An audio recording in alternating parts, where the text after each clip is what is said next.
Horry County gets 4 death calls a day. Meet the person who answers the phone. Coming up next on Carolina People.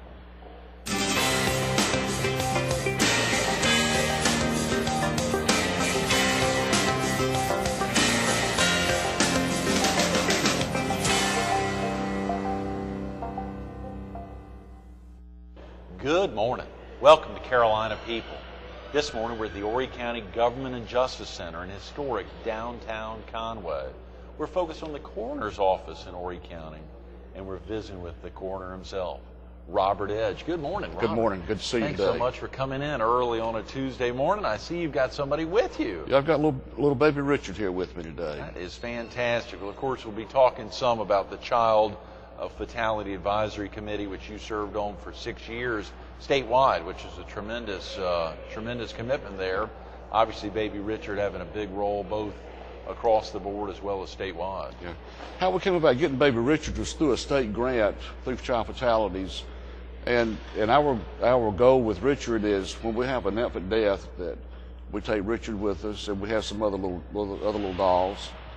And lots of times when a death occurs with an infant, it's hard for mom or daddy to tell us how they found little George or Richard or Molly, and hopefully that little Richard will help put everybody at ease, and then they can show us how they found them and how they were lying and such things as that. Right. So this is really for parents. This is so that you can go through that process with the parents after the loss of a child. Yes, and hopefully to put them at ease a little bit and to show us how they found the baby and how the little baby slept the night before. Very important. Very important. Real quick about yourself, Robert. Are you originally from the area? I was born here in Horry County in 1950. Grew up in the Crescent Beach section. Went to Wampee Little River High School, and after that I went to Horry Georgetown Tech for 2 years. And following that, I had gotten involved in the funeral business and went to Mortuary Science School in Louisville, Kentucky. Is that right, in Kentucky? Yes, sir. Downtown Louisville. That's where we were back then. We had somebody just last week and the week before. We've had some fascinating folks. Al Burleson with Southland National Insurance Company that aired on Friday, talking about pre-needs, and clearly the Charles Miles was on the week before. Fascinating hearing folks. Clearly the funeral science industry is something that a lot of folks may not know about. It's an industry that probably doesn't attract a lot of people, but I find that it is a rewarding profession to be in, and there's good job security in it too. Right. You were actually in the industry for almost a decade. Yes, sir. I started working in Myrtle Beach, which was formerly the Bullard Funeral Home. Right. I went to Mortuary Science School, and then I worked in Columbia, South Carolina for about 5.5, 6 years. Is that right? And then I moved back to Horry County in 1980. Okay, sure. I think I saw your family. Of course, I'd interviewed your younger brother before, Tracy Edge, when we were up in North Myrtle Beach once. I believe that's your younger brother. Yes, sir. And he highlighted, of course, a lot of longtime family businesses up in that area. Had you ever thought about getting active in the family business? Well, I guess I always have been kind of the background. My dad was in the motel business since the mid-'60s. Right. We had a restaurant we ran for some number of years, but the motel business is still with us, and I'm still active in that. Is that right? So you're able to do that, continue to help your family out on that? And it's just a little mom and pop motel. Right. Just family run and operate. Sure. Are your parents still living, Robert? My mother's still living. She's 87 years old. Is that right?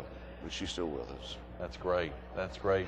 What actually prompted you to run for office in the first place? I believe before becoming coroner, you had served as, am I correct, an Horry County Council? Yes, sir. Probably, my dad was involved in politics in his younger years, and growing up, I was on the rescue squad, the volunteer fire department, volunteer police back in those days. So it was a small area, and they needed a lot of extra help, and we helped. We worked for nothing. I think probably I got involved because I saw a need in the community and wanted to hopefully had done as my dad had done in the previous times, work for the community and the people and help better it. Had your father been on county council as well, or just on city and town council? He was just in city council, right? And, what was formerly Crescent Beach and then North Myrtle Beach. Right. Any other siblings that are elected office holders other than you and Tracy? Just Tracy and myself. And I had a brother who works for the county police and a sister who's a principal at the North Myrtle Beach Primary School. Is that right? Wow. So all of y'all involved in public service? Yes, sir. That's tremendous. And she's been a principal for many years, and she chose education. And my mother was a school teacher too, so she probably guided us a little bit, and we guided her too. How many folks are in the Horry County Coroner's Office, Robert? When I started in 1989, there was myself and one administrative assistant. And today we've grown from less than one call a day to an average of 4 calls a day. And we have 2 admins in the office, 2 ladies who are very, very good and help people. Right. And then I have 3 other deputies who You have who assist 3 me. other deputy coroners. Yes, sir. Wow. So in literally in right under 20 years, you have grown to the point of needing 3 deputies as well as 2 administrative assistants in y'all's offices here in the Government and Justice Center. Well, actually, we're at an M.L. Brown Public Safety Building. Okay, which is good. just about a mile or so down. Very close by, sure. But right here in Conway, so you're in a position that you can fan out across the county easily. Yes, sir. Those deputies, one lives here in Conway. Right. Who's Tony. Chris lives in Murrells Inlet. Tamara lives in Myrtle Beach, and I live in North Myrtle Beach. Right. And we try to split the calls up, whoever's the closest Sure. to respond, to keep response time down. And normally that's how we work it. I might work a couple calls one day, but then they might have 2 or 3 the next day. Right, right.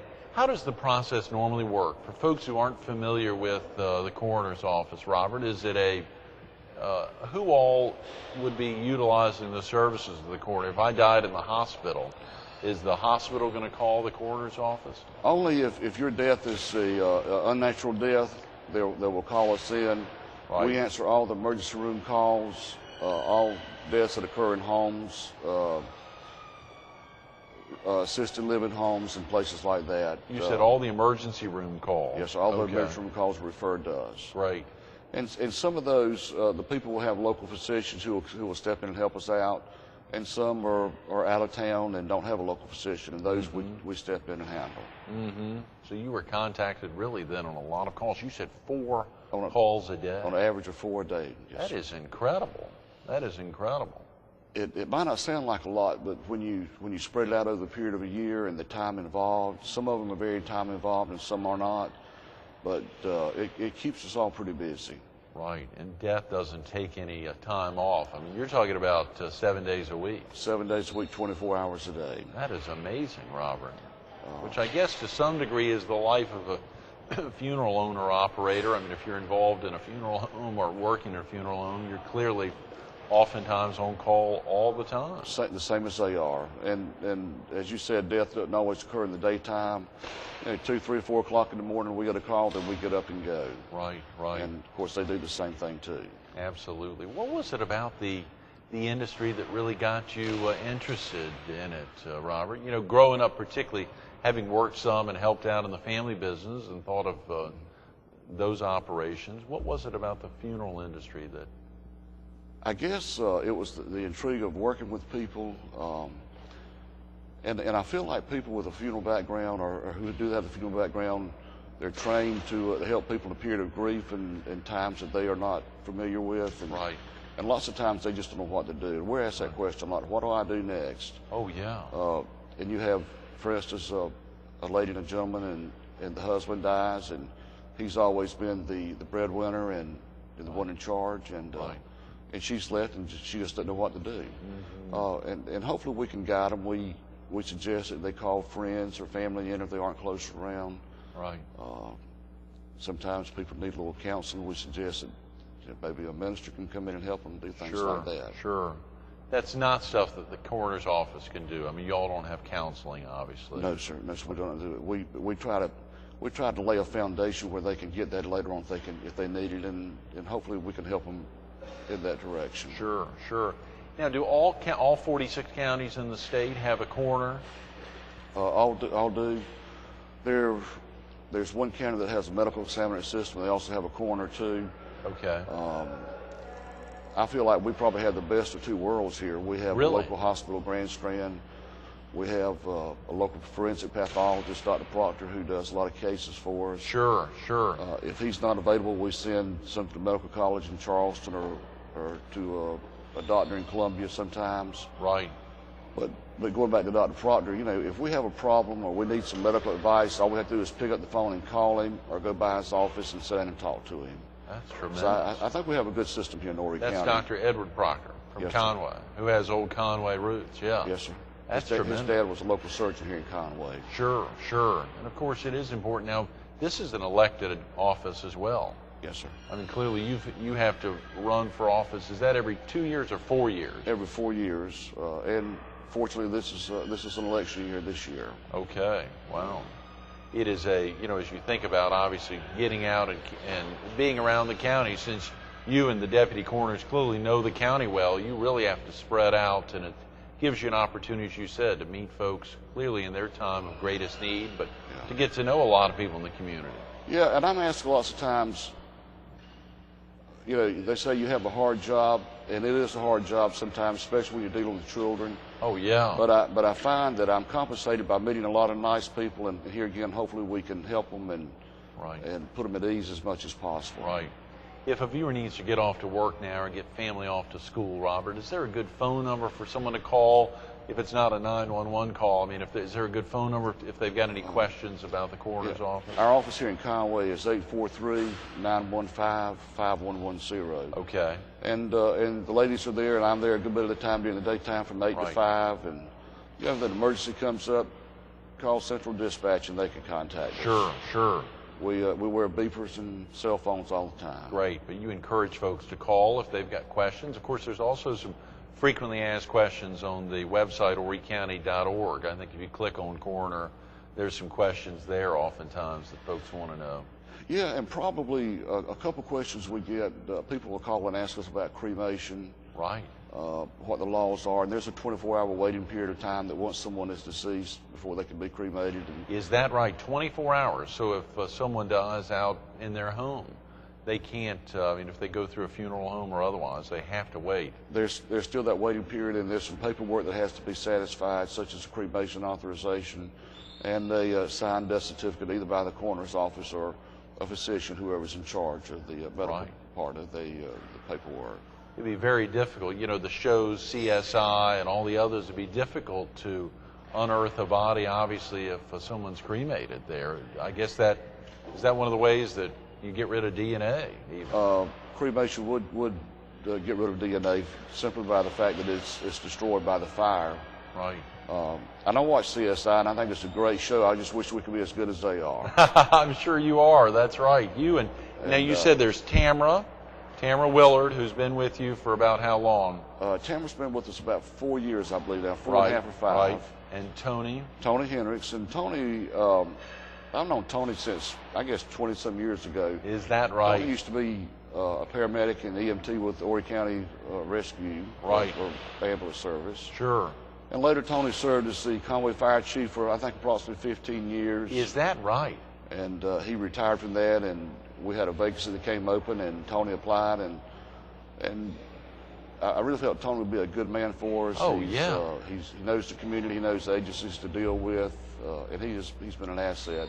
And also we have a gentleman named Chris Burris who lives at Merle's Inlet. Chris has a mortuary science degree too. Yes, and of course had been in the funeral industry of here in formerly Conway and Merle's Inlet area. Right, sure. Of course, to see the folks and knowing that they've all dealt in one way or another. I know Tamara, I saw recently an event, and with her psychology training and being active and helping out, clearly being a good ear, having 2 ears and listening out clearly.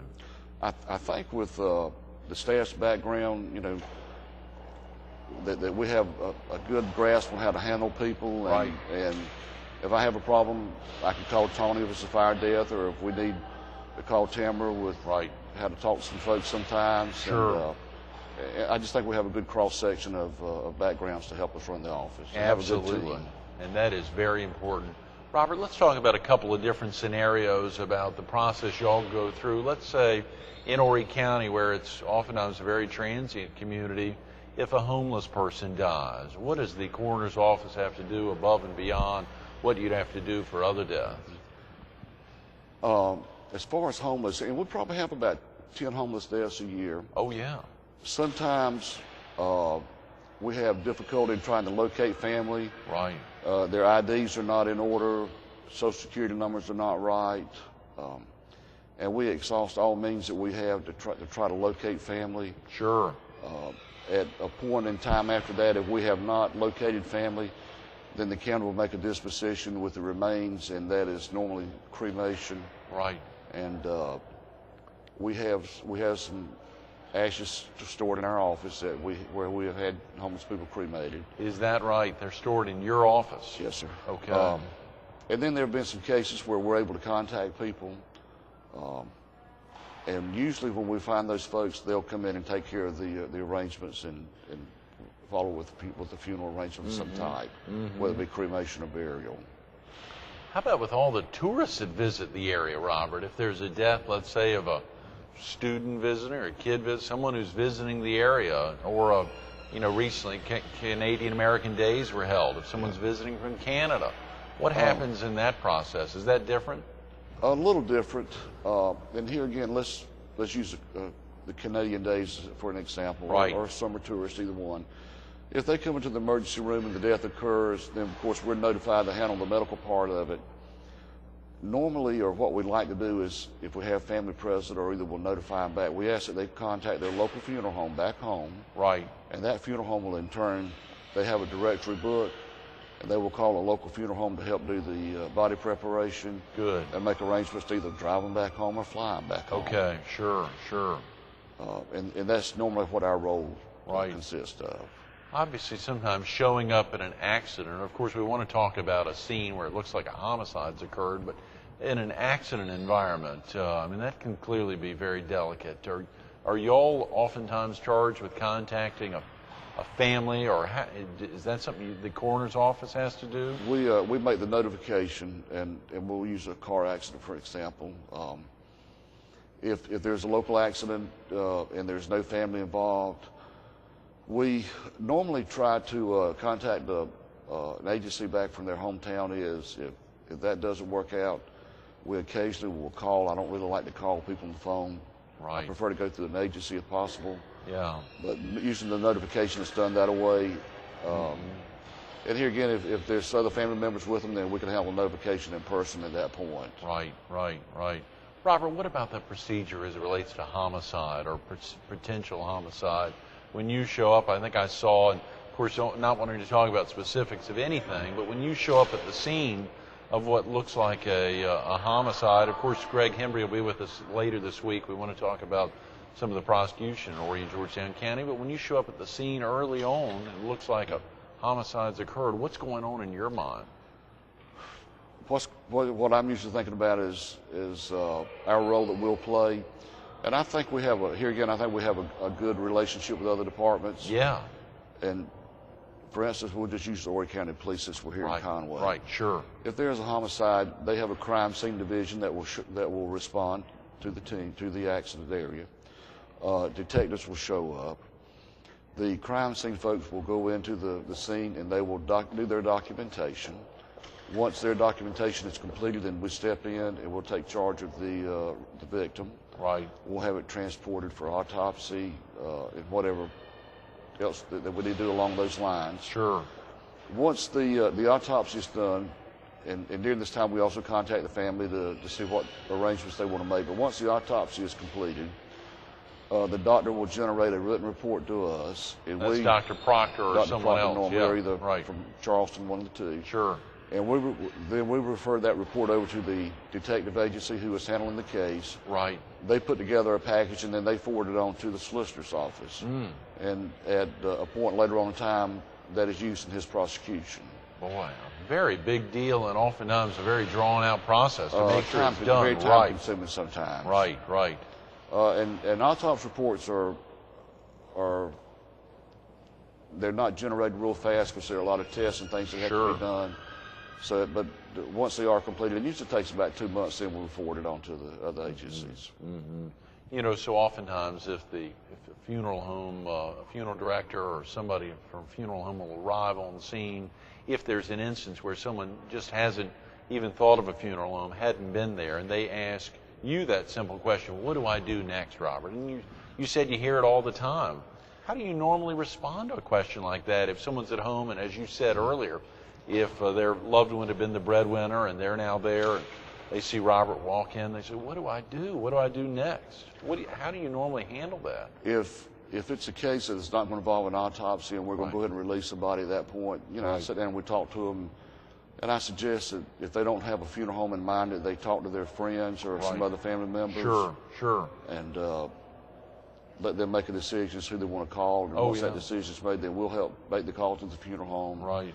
And ask the funeral home director to give them a call back and get in touch with them. Sure, of course, absolutely. But those steps so often, folks don't even want to think about a funeral home. They just want to know, what do I do? What do you do next? Yes, sir. And that's got to be a very delicate and difficult thing for all four of y'all.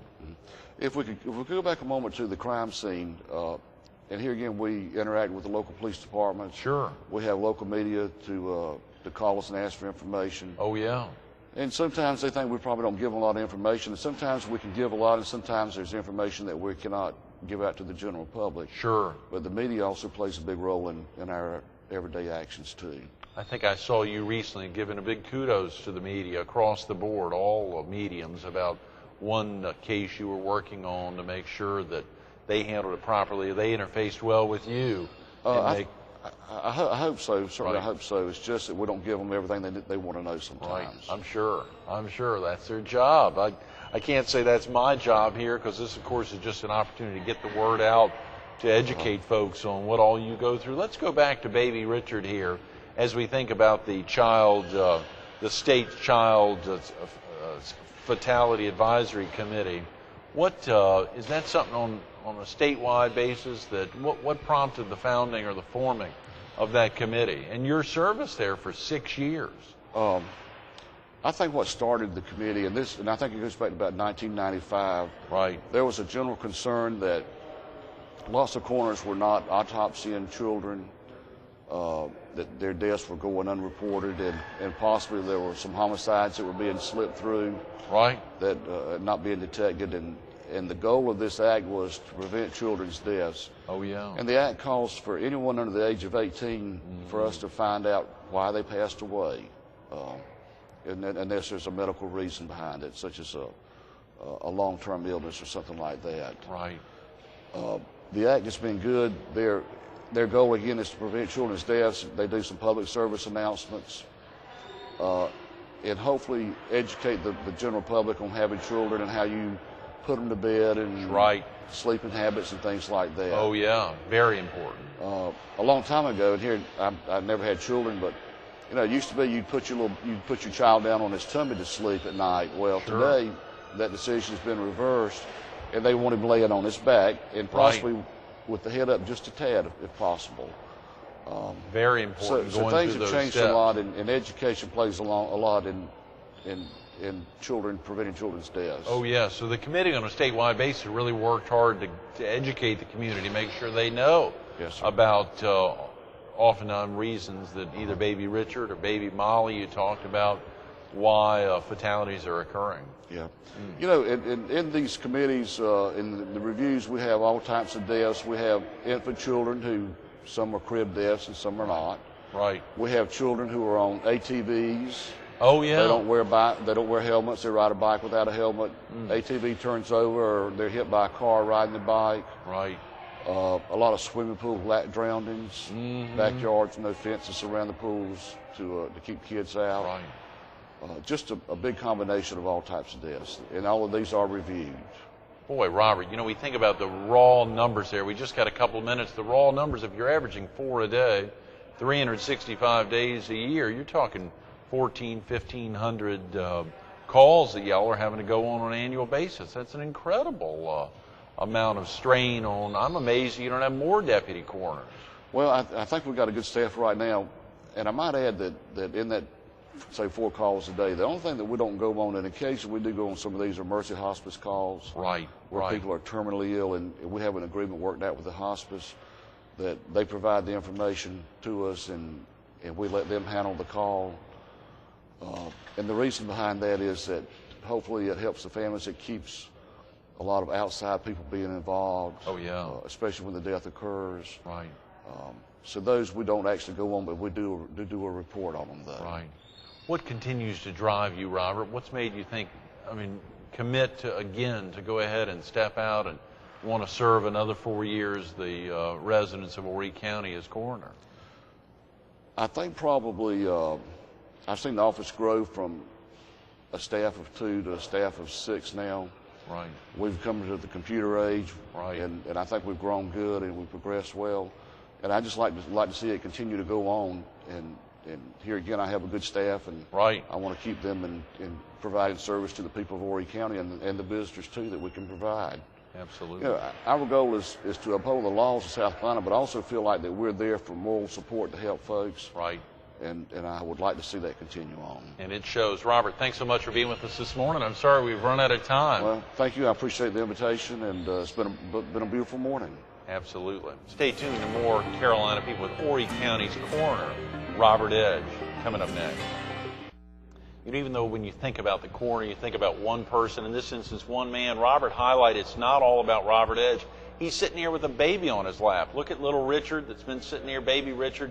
But he also highlighted his tremendous deputy coroners, Tamara Willard, Tony Hendricks, Chris Burrows, and then the rest of the staff there, Jackie Bone and Katrina Collins. Take the time to learn more about the office. If you got questions that we didn't answer over the last 30 minutes, give them a call, 843-915-5110, or go online to horrycounty.org. Click on the coroner's office. They got some great information there, but you need to learn more. When a death occurs, be prepared. You heard Robert say it, be prepared. You don't want to be asking, what do I do next? Be prepared. Take the time to learn more. Robert Edge, thanks so much for being with us this morning. Enjoyed it.